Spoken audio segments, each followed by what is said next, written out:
नमस्कार।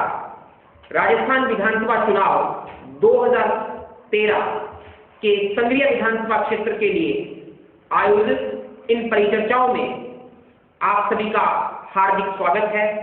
मैं संजय आर्य आप सभी का इस परिचर्चा संचालक की हैसियत से हार्दिक अभिनंदन करता हूं। आज की इस परिचर्चा में हम बहुत से उन बिंदुओं पर मंथन करेंगे जो आपको अपना मत किस तरफ जाए इस बात के संबंध में निर्णय करने के लिए मार्ग प्रशस्त करेंगे। मेरे साथ आपके इस विधानसभा चुनाव के प्रत्याशियों के प्रतिनिधि इस परिचर्चा में सहभागी हैं।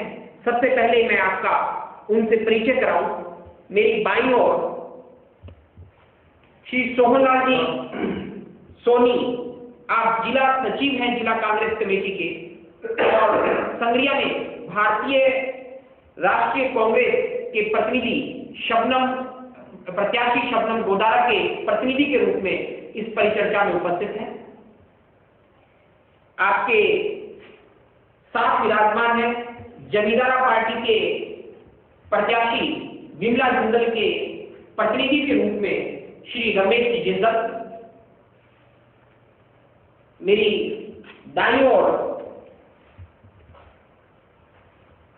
आप लोगों के बीच में इस परिचर्चा में आप लोगों का मत रखने के लिए और बहुत सी जिज्ञासाएं जो चौथे स्तंभ के माध्यम से आप लोगों की हैं, उनका प्रतिनिधित्व करने के लिए सीमा संदेश के संवाददाता पवन सिंगला है। नमस्कार। भारतीय जनता पार्टी के प्रत्याशी कृष्ण करवा के प्रतिनिधि के रूप में श्री रूप सिंह तंवर इस परिचर्चा में भारतीय जनता पार्टी का प्रतिनिधित्व कर रहे हैं। आपके साथ में विराजमान है निर्दलीय प्रत्याशी गुरदीप सिंह के प्रतिनिधि हरदीप सिंह शापिनी। आप पंचायत समिति संगरिया के प्रधान भी हैं और एक राजनीतिक विचारधारा को आगे बढ़ाते हैं। मेरा सबसे पहला प्रश्न भारतीय राष्ट्रीय कांग्रेस से है। भारतीय राष्ट्रीय कांग्रेस के प्रतिनिधि श्री सोहनलाल जी सोनी साहब, मैं आपसे इस बात का मेरा प्रश्न ये है कि आपकी प्रत्याशी के रूप में विगत विधानसभा चुनाव में आपकी प्रत्याशी डॉक्टर परम नवदीप सिंह थी और इस बार आपकी पार्टी ने एक नए प्रत्याशी शबनम गोदारा को मौका दिया है। इस मौके का आधार क्या है? मैं आपको बता दूं कि पार्टी ने उनकी स्पष्ट छवि, ईमानदारी का और एक आम कार्यकर्ता के रूप में उनको चुना है। वो वर्तमान में भी वो प्रमुख है और उनकी वेदांत भी का उन्हें मतलब एक पुरस्कार मिला है। उनके चरित्र पर, उनके मतलब दामन पर अभी तक कोई दाग नहीं है किसी प्रकार का, और उनका परिवार वर्षों से कांग्रेसी विचारधारा से जुड़ा हुआ है। उनके दादा ससुर जो है वो 1967 में श्री वीरभद्र जी मेघवाल, जो हमारे सुरक्षित सीट संगरिया से पहले एमएलए बने थे, उनको एमएलए बनाने में उनके दादा ससुर मुखराम जी सारण का अहम रोल था। उन्हें एक आम कार्यकर्ता के रूप में ही हम पहचान है उनकी, उसी कारण उन्हें ये टिकट दिया गया। मेरा अगला प्रश्न हमारी दूसरी राष्ट्रीय पार्टी भारतीय जनता पार्टी के प्रतिनिधि रूप सिंह जी तंवर साहब से है कि आपकी पार्टी ने भी विगत विधानसभा चुनावों में और इस विधानसभा चुनावों में एक पुनः नया चेहरा दिया है। ये परिवर्तन का कारण क्या है? क्या परिवर्तन का आधार है? भारतीय जनता पार्टी ने बहुत से उम्मीदवार थे जो भारतीय जनता पार्टी के टिकट की मांग कर रहे थे, लेकिन भारतीय जनता पार्टी ने एक शपथसभी ईमानदार और साफ नेक दिल के इंसान को उसके सर्वे के आधार पर उसके क्षेत्र में उसके परिवार के जिस तरह से 125 वर्षों से उनका परिवार जो है पिछले 125 वर्षों से सेवा कर रहा है और वो सेवा के आधार पर उनके परिवार पर आज तक छवि पर उनमें किसी प्रकार का भी कोई लाभ नहीं है। किशन जी कड़वा जो हमारे भारतीय जनता पार्टी के उम्मीदवार बने हैं, उनके परदादा गंगा सिंह जी के जो संसद के ऊपर वो बड़े थे उसमें वो एमएलए रहे हैं, उसके बाद उनके दादाजी रहे हैं, उसके बाद उनके पिताजी रहे हैं और आज तक भी उनका परिवार सेवा भावना से हमेशा सेवा करता रहा है। उन पर कोई भी दाग नहीं है, सफेद छवि है और आज राजनीति में उनका आने का कारण जो है वो सेवा भावना है और सेवा भावना के उद्देश्य आए हैं, इसलिए हमने सफेद छवि के उम्मीदवार को मैदान में उतारा है। ये उद्देश्य लेकर उनको टिकट मिली। जिंदल साहब, आपकी पार्टी कुछ समय पहले पंजीकृत हुई और आपने इन विधानसभा चुनावों के अंदर संघीय विधानसभा क्षेत्र से श्री विमला जी को अपना प्रत्याशी बनाया है।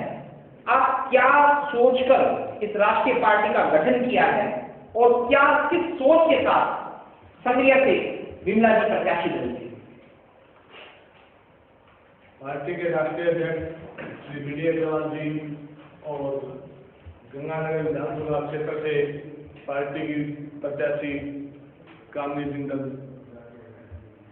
कई सालों से किसानों की हितों के लिए लड़ाई लड़ रही थी, तो हमने WTO के अंदर किसानों के जो भाव नहीं मिले थे RTI लगाई थी, तो उससे हमारे को लेटर मिला कि आप राजनीतिक पार्टी नहीं है, इसलिए हम इसका जवाब नहीं दे सकते, सिर्फ राजनीतिक पार्टी को जवाब देंगे।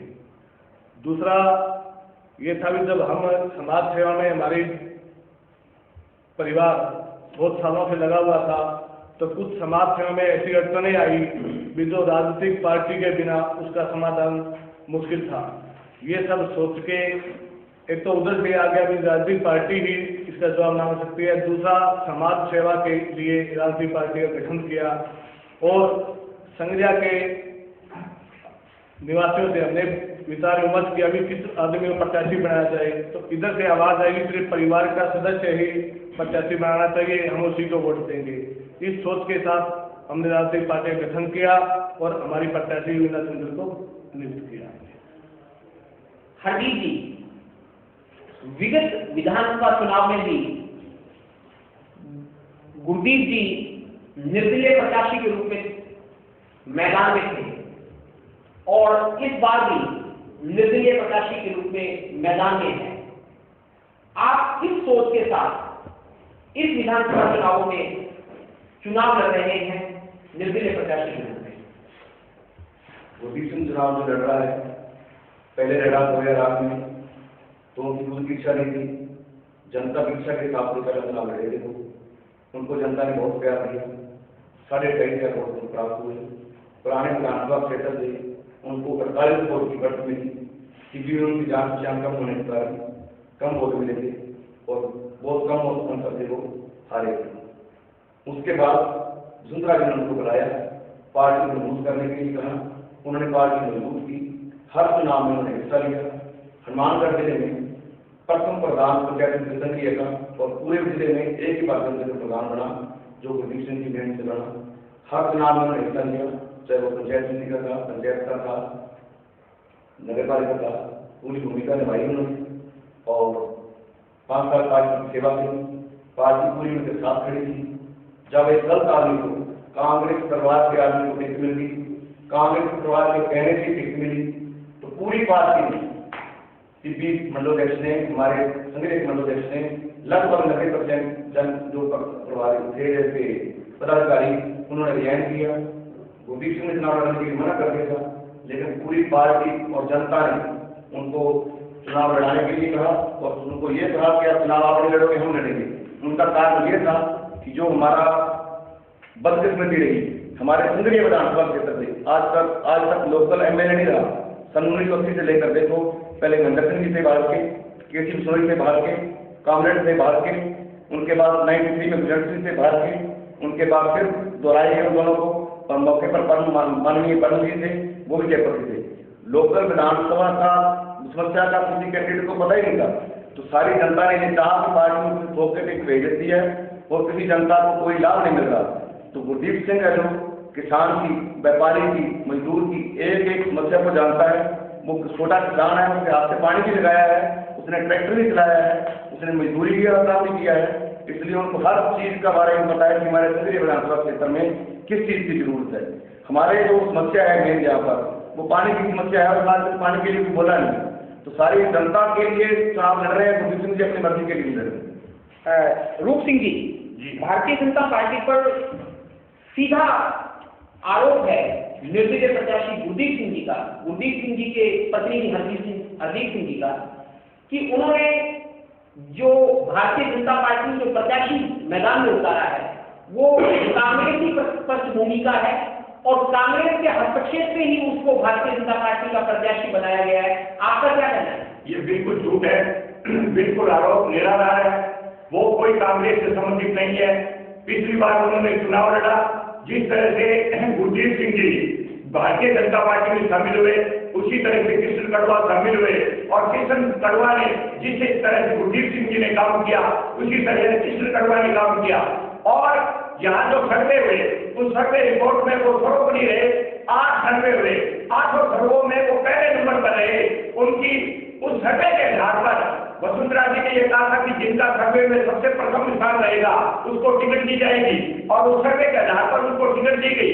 किसी कांग्रेस के द्वारा, किसी कांग्रेस के दबाव में आकर कोई टिकट नहीं मिली है। भारतीय जनता पार्टी ने उनको सर्वे के आधार पर दिया टिकट, और बिल्कुल सही दिया है, इसमें कोई बात नहीं था। मेरा एक सवाल रूप सिंह जी के लिए कि जब टिकट मिली तो हमारे पास मीडिया के पास खबरें भी आई कि एक ऐसे प्रत्याशी को टिकट दे दी गई बीजेपी की तरफ से जो न कभी कार्यकर्ताओं की मीटिंग में आए, न उन्होंने कभी किसी समस्या में, किसी आंदोलन में हिस्सा लिया, और कई नगर मंडल, ब्लॉक मंडल के लोग तो भाजपा छोड़कर भी चले गए।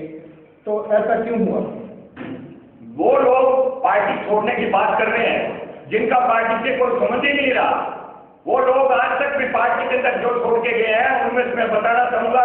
हमारे स्थानीय नगर मंडल के अध्यक्ष महोदय की बात करूं, वो शुरू से यह कहते रहे कि मैंने नगर मंडल पद से इस्तीफा दे दिया है। मैंने 5-6 बार मीटिंग में ये बात रखी, जिलाध्यक्ष महोदय से निवेदन किया कि नगर मंडल अध्यक्ष ने इस्तीफा दे दिया है, क्यों नहीं इसको पद से हटाया जाए।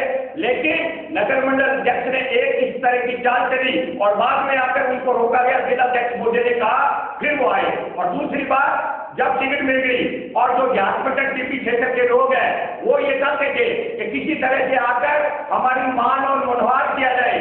भारतीय जनता पार्टी में ऐसा नहीं है। जो कार्यकर्ता भारतीय जनता पार्टी के समर्पित रहा है वो कार्य कर रहा है, और वो आज भी मौजूद है। रूप सिंह जी, एक बात आपकी और हरदीप सिंह जी के दोनों की बातचीत से मतदाता इस बात को समझ रहा है कि कहीं न कहीं आप अंदरूनी खींचतान से ग्रसित हैं। क्या ये सही है? बिल्कुल ग्रसित नहीं है।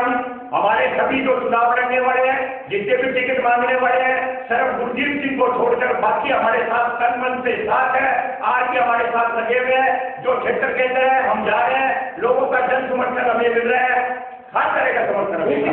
एक सवाल मैं ये पूछना चाह रहा हूँ कि आपने कहा कि कार्यकर्ता या जो देहात मंडल है वो ये चाहता था कि हमारी मन मनोहार हो, तो क्या आपकी पार्टी अपने कार्यकर्ताओं को मनाने के लिए कोई प्रयास नहीं कर रही? मतलब वो रूठ के तो उनको जाने दें। ऐसा है, वो कार्यकर्ता उसकी मनोहार की जाती है तो पार्टी के प्रति समर्पित रहे। जिनकी भावना पार्टी के प्रति समर्पित नहीं है, जो आज तक पार्टी के प्रति समर्पित न रहा हो और आज तक भी उन्होंने जाकर दूसरी जगह मतदान किया हो, जिनकी पार्टी के प्रति सच्ची श्रद्धा नहीं ली हो, उनके मनोहार करने की हमने कोई आवश्यकता नहीं समझी। और इसलिए हम तन मन से अपने जो श्रेष्ठ अच्छे कार्यकर्ता है वो लगे हुए हैं पार्टी के लिए। एक आम मतदाता की आवाज है कि संगरिया विधानसभा क्षेत्र और हनुमानगढ़ विधानसभा क्षेत्र एक दूसरे से चिपटा हुआ है। एक भाई कांग्रेस से राजस्थान सरकार में मंत्री है और हनुमानगढ़ से कांग्रेस की टिकट पर चुनाव लड़ रहा है, दूसरा भाई संगरिया से भारतीय जनता पार्टी की टिकट पर चुनाव लड़ रहा है। ये अपना एक सच्चाई नहीं है, बिल्कुल सच्चाई संयोग है या राजनीतिक परिवारों का सुनियोजित कार्यक्रम?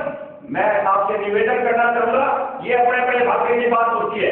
कई बार भाग्य ऐसे पॉलिटिक होते हैं, एक परिवार के 3 से 4 आदमियों को टिकट मिल जाती है, तो इसमें ये कोई बात नहीं है कि वो कांग्रेस से लड़ रहे हैं, ये भारतीय जनता पार्टी से लड़ रहे हैं, ऐसी कोई बात नहीं है। सब अपने अपने स्तर पर अपना काम कर रहे हैं, वो अपने लेवल पर कर रहे हैं, कांग्रेस के रूप में, तो ये भारतीय जनता पार्टी के रूप में काम कर रहे हैं। जिंदल साहब, वहां से परिवारवाद की बात उठी है। एक भाई हनुमानगढ़ में कांग्रेस का प्रत्याशी है, दूसरा भाई संगरिया में भारतीय जनता पार्टी का प्रत्याशी है। आपकी पार्टी में भी स्वयं जो आपके राष्ट्रीय अध्यक्ष हैं वो तो ऑब्जर्वेशन कर रहे हैं, और एक बेटी गंगानगर से चुनाव लड़ रही है और उनकी मां संगरिया से चुनाव लड़ रही है। क्या आप भी इस परिवारवाद की घेरे के अंदर घूम रहे हैं? हमने संगरिया से बहुत से आदमियों को आग्रह किया था, हमारी नई पार्टी है, हमारा कोई बेच नहीं था कि आप आके टिकट लो, कोई बंदूक कोई सामने नहीं आया, और संगरिया के लोगों को ये मानना था कि परिवार से कोई आदमी आए तो ही हम आगे आएंगे, अदरवाइज हम नहीं आएंगे। हमारी मजबूरी थी, हम परिवारवाद के खिलाफ हैं, हमारी मजबूरी हमने टिकट हमारे परिवार से देना था हमारे को। मतलब आप मजबूरी के कारण परिवारवाद की ओर बढ़ रहे हैं? बढ़े, अब आगे हमारी समस्या नहीं आएगी। मतलब आगे जैसे ही ये चुनाव हो जाएगा उसके बाद में आप परिवारवाद को छोड़ देंगे? बिल्कुल छोड़ देंगे, दूसरे टिकट लेने वाले टिकट आएंगे, दूसरे लोग सामने आएंगे, हम छोड़ देंगे। जैसे जैसे आपकी पार्टी की लोकप्रियता बढ़ेगी वैसे आप परिवारवाद को छोड़ेंगे? बिल्कुल छोड़ेंगे। ठीक है। मेरा एक सवाल ये है कि जमींदारा, सबको पता है कि जमींदारा पार्टी में जब मैदान में आई, मार्केट में आई, तो सबसे पहले उन्होंने गवार को लेके किसानों के अंदर एक किया कि आप गवार को आराम से बेचें, थोड़ा बेचें, ये भाव बदलें। ये पिछले 1 साल से हम सुन रहे हैं, और इस बात को लेके किसानों में कहीं ना कहीं रोष भी है। तो आप उनको किस तरह से मोटिवेट करेंगे, कैसे, मतलब आप उनके वोट मांगने के लिए आप उनको क्या करेंगे? गुआर के बीज के भाव की तो बात है। गुआर का भाव था 1500 रुपए किलो, 2000 रुपए किलो। वहां से गुआर का भाव ऊपर चलता, जैसे खुले में डिमांड आती गई, जैसे हमने इसका प्रोड्यूस बनाए, गुआर का भाव ऊपर चला गया। ऊपर जाने के बाद इसमें स्पेकुलेटर आ गई, उसने गुआर का भाव 3300 रुपए हो गया, 33,000 रुपए। उसके बाद दूसरी पार्टियों को ये टेंसी हुई, ये पार्टी नई पार्टी आ गई मैदान में, किसान इससे जुड़ जाएगा, इसको कैसे हटाया जाए। उन्होंने दूसरी पार्टियों ने जिग लिख के लेकर ये बताया कि गुआर के भाव ऊंचे होने से महंगाई आ गई। क्या 100 रुपए किलो प्याज बिकता है तो महंगाई नहीं आती? गुआर के भाव से महंगाई आ गई। महंगाई किससे आ गई? गुआर को रोटी तो बना के खाई नहीं जाती है, तो फॉरेन में एक्सपोर्ट होता है, इंडियन गवर्नमेंट को फॉरेन करेंसी मिलती है, इसलिए इस चीज को दबाया गया। आज भी मैं ये कहता हूँ 5,000 गुआर का भाव है। किसान को इससे बढ़िया दूसरा से नरमा कपास से उससे बढ़िया उपज का कोई भाव नहीं मिलता। नरमा कपास आज भी किसान के लिए कोई फायदेमंद नहीं है, गुआर उससे कहीं बेटर है। इसमें गुआर का बीज बेच लिया जाता है, तूड़ा बेच लिया जाता है, जमीन की फर्टिलिटी बढ़ती है, किसान संतुष्ट है। ये एक बाउंड्री बनाया है। निश्चित तौर पर जब हमारी परिचर्चाएं आगे बढ़ेंगी तब हम इस गुआर के मुद्दे पर, जो कि आपकी पार्टी की ओर से संगरिया विधानसभा क्षेत्र के साथ साथ बहुत से आड़ोस पड़ोस के विधानसभा क्षेत्र में भी बड़ा महत्वपूर्ण बिंदु के रूप में उभर रहा है, उस पर अलग से चर्चा करेंगे। उससे पहले मैं भारतीय राष्ट्रीय कांग्रेस के जो प्रतिनिधि हैं उनसे एक बात पूछना चाहूंगा कि हरदीप सिंह जी शापिनी का यह कहना है कि कांग्रेस जब भी प्रत्याशी को तय करती है वो संगरिया के बाहर के प्रत्याशी थे, जबकि आपकी जो स्थानीय विधायक हैं डॉक्टर परमजीत सिंह, उनका यह दावा रहा है कि वो संगरिया में जन्मी, संगरिया की बेटी हैं और संगरिया की रहने वाली हैं। क्या आप इस पर क्या टिप्पणी करेंगे? देखिए, वर्तमान में जो उम्मीदवार तय किया गया है शबनम जी को द्वारा, मैं आपकी वर्तमान विधायक डॉक्टर परमजीत सिंह की बात कर रहा हूँ। वर्तमान विधायक संगरिया के अंदर जन्मी है, भीमगढ़ में उनका ननियाल है और वो यहाँ पली बड़ी है, यहाँ से इनका नाता है, तो वो यहाँ की क्यों नहीं है? आप हरदीप सिंह जी की बात का खंडन कर रहे हैं कि वो बाहर की नहीं थी बल्कि स्थानीय थी, वो यहीं की थी, यहाँ पली बड़ी है, यहीं रहनी है, यहाँ जन्म हुआ उनका। दूसरा बिंदु मैं आपसे बहुत सीधी सी बात पूछना चाहूंगा कि वर्तमान शबनम गोदारा जी किस तरह से आपके चुनाव प्रचार अभियान को चला रही हैं? क्या वो संगरिया विधानसभा क्षेत्र के समस्त मतदाताओं तक पहुंचने में कितनी सफल रही है? देखिए, हम अपने हिसाब से वार्ड वाइज नुक्कड़ सभाएं कर रही हैं, व्यक्तिगत स्तर पर कर रही हैं। वो अपने हिसाब से अपने स्तर पे जहाँ भी जैसा भी उनको होता है, संभव होता है, अपने हिसाब से मिल रही हो, व्यक्तिगत मिल रही है, व्यक्तिगत उनका संपर्क हो रहा है। सिंगला साहब, भारतीय जनता पार्टी ने प्रत्याशी बदला, कांग्रेस ने प्रत्याशी बदला, भारतीय जनता पार्टी ने निर्दलीय करा है, भारतीय जनता पार्टी ने इस तरह के प्रश्न इस पर चर्चा में उभर रहे हैं कि संगठन अलग चल रहा है और प्रत्याशी अलग चल रहा है। क्या आप इस संबंध में भारतीय राष्ट्रीय कांग्रेस से कुछ पूछना चाहेंगे? मैं इनसे ये पूछना चाहूंगा कि आप अब जो मार्केट में बात चल रही है, चेहरा नया है, कार्यकर्ताओं का अभाव है, पिछले 5 साल में जिन कांग्रेसी लोगों को हमने विधायक के साथ देखा, नगर मंडल में देखा, देहात मंडल में देखा, वो वर्तमान में शबनम गोदारा के साथ कहीं भी दिखाई नहीं दे रही। इसमें देखिए, ऐसा होता है। अभी अपने बात कर रहे थे बीजेपी की कि उन्होंने इस्तीफा दे दिया, वो दे दिया, ये तो चलता रहता है। किस को आप मतलब अपने तौर पर रजामंदी करेंगे, किसको बुलाएंगे, किसको करेंगे, किसको लेके आएंगे? हम हमारे स्तर पर कार्यकर्ताओं को लेके आ रहे हैं, कार्यकर्ताओं बनवास बना रहे हैं, बनवास हो रही है उनकी। ऐसा कुछ नहीं है जो आप दूसरी को, ऐसी बात नहीं है। हमारी परिचर्चा को समय की परिसीमा ने बांध रखा है। चलते चलते राष्ट्रीय पार्टियों से नहीं, जमींदार पार्टी से और हरदीप सिंह जी से मेरा एक एक सवाल होगा। हरदीप सिंह जी, आप विगत विधानसभा चुनाव में कांग्रेस के बागी के रूप में चुनाव मैदान में थी, इस बार आप भारतीय जनता पार्टी के बागी के रूप में चुनाव मैदान में हैं। यदि आपको संगरिया का मतदाता विजयी बना देता है तो आप भारतीय जनता पार्टी का दामन थामेंगे या कांग्रेस का? जनता से फैसला करेगी उसका। हम सभी अपने मतदाताओं को बनाएंगे और जनता को बनाएंगे। वो कहेंगे हमारी कौन सी पार्टी ज्यादा विकास कराएगी हमारे एरिया में। सिर्फ मतदाताओं या मतदाताओं से? मतदाताओं से। मतलब हमारे जो जितने भी आदमी होते जो 8,000 की भीड़ हुई थी, उन्होंने हमारे को स्टैंड किया है, वो चुनाव लड़ा रहे हैं, नहीं लड़ रहे, उनको उनकी राय ली जाएगी। वो बताएंगे कि हमारा कौन सा पार्टी ज्यादा विकास करवाएगी। हम उनको कांग्रेस से लेना देना, हमें अपने क्षेत्र से लेना देना है, कौन ज्यादा विकास कराएगी, कौन हमारे कार्यकर्ताओं की जो अपेक्षा काम है वो कराएगी, उनके सब।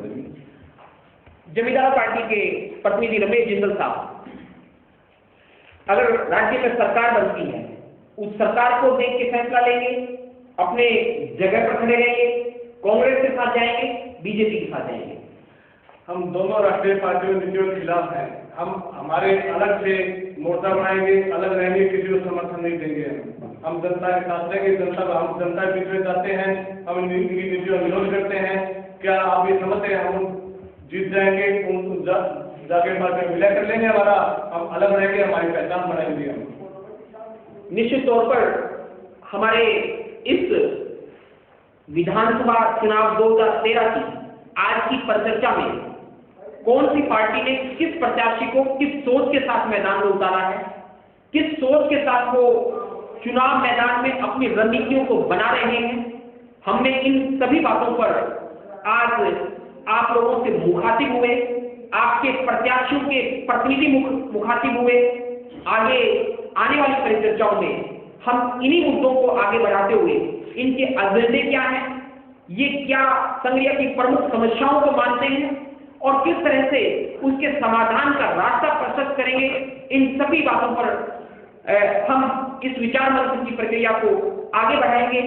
मैं आप लोगों को पुनः इस बात के लिए धन्यवाद देता हुआ कि आपने 1998 से लेकर आज तक विभिन्न विधानसभा चुनावों में, नगरपालिका चुनावों में इस परिचर्चा को अपने मन में जगह दी है, अंतर साथ दिया है।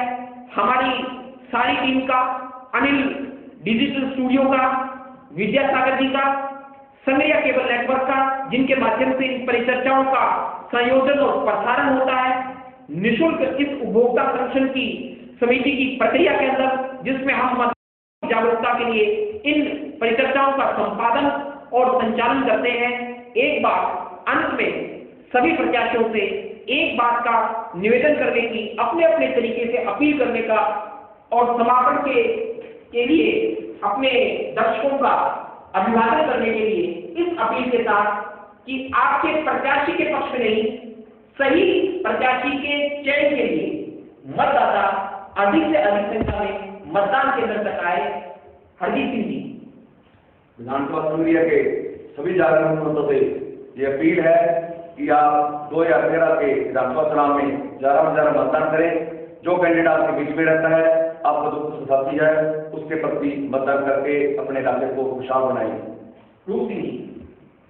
मैं सभी मतदाताओं से, जागरूक मतदाताओं से निवेदन करना चाहूंगा कि आने वाले 1 दिसंबर के दिन आप एक वोट का मतदान किसी भी, जो भी आप उसे समझे उम्मीदवार आपको अच्छा लगे, उसके पक्ष में मतदान करें, लेकिन मतदान से वंचित ना रहे, अधिकतम मतदान करके और सहयोग करें। धन्यवाद। सिंगला साहब।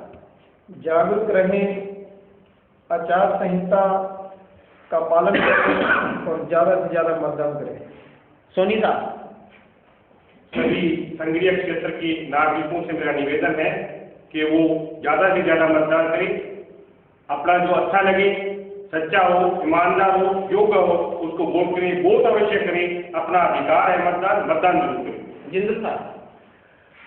संग्रिया विधानसभा क्षेत्र के सभी मतदाताओं से मेरी अपील है कि आप अपना वोट का उपयोग गुण दोष के आधार पर करें और ज्यादा से ज्यादा संख्या में आपका मतदान करें। धन्यवाद। यह मंच, यह उपभोक्ता संरक्षण समिति का परिसर का मंच आप सभी नागरिकों के लिए भी खुला है। आप अपनी बात को जिन जनप्रतिनिधियों, संभावित जनप्रतिनिधि के प्रतिनिधियों से पूछना चाहते हैं, उन सब के लिए आप से अपने प्रश्न भेज सकते हैं, अपने सुझाव भेज सकते हैं। आप इन सुझावों को हमारे ईमेल एड्रेस info@bbca-sangria.org पर मेल कर सकते हैं। यह परिचर्चाओं का क्रम जारी रहेगा। आप लोगों का स्नेह, प्यार इस मंच के साथ जुड़ा रहेगा। धन्यवाद।